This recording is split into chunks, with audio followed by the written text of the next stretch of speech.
ढेंकानाल जिला प्रशासन और ओरमास पक्षर आंब मेला उद्घाटित।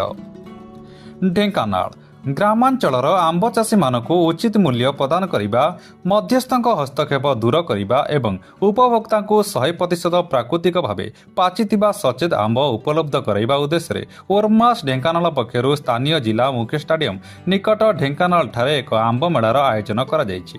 एही आंब मेला को अतिरिक्त मुख्य कार्यनिर्वाही अधिकारी जिला परिषद ढेंकानाल श्रीमती सौदामिनी साहू उद्घाटन करथिले।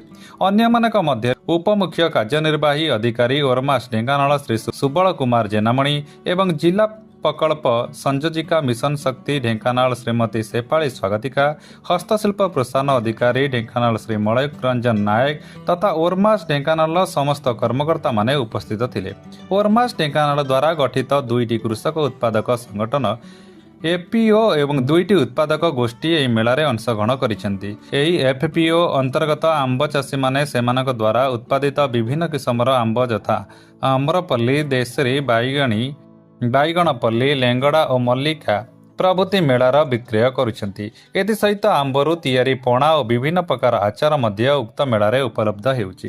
एही मेला माध्यम चाषी माने सेमानक उत्पादनर न्यायसंगत मूल्य पाई परिबे एवं स्थानीय उपभोक्ता माने एही स्थान रे विभिन्न चाहिदा संपन्न आंब किनिबार सुविधा पाइबे।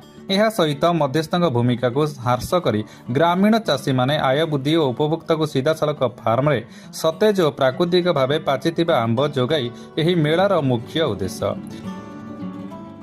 यह आंब मेला 8 जून 2026 रु 12 जून पर्यंत चालू रहिबो।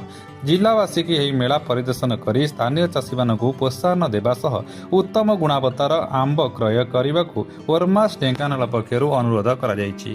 Dhenkanal Shubham Panik report, RM news 8।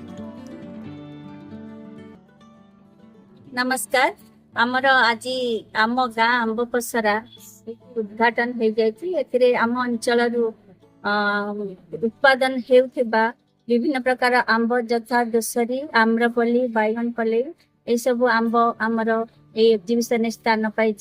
आम गाँव एसएचजी महिला मैंने उत्पादन करुछंती। ता सहित आमर भैल्यू एडेड आचार मध्य से माने स्थान देइछंती। आपण माने समस्त को मोर अनुरोध ए आंब गाँ आंब पसरा को आपण माने आसंतु, आपण ए आंब को निजे चाखंतु एवं यार प्रचार प्रसार पाई आपण लेवल जहाँ हो पार ताहा को आपण करंतु। एति कहि मो रखुची। धन्यवाद।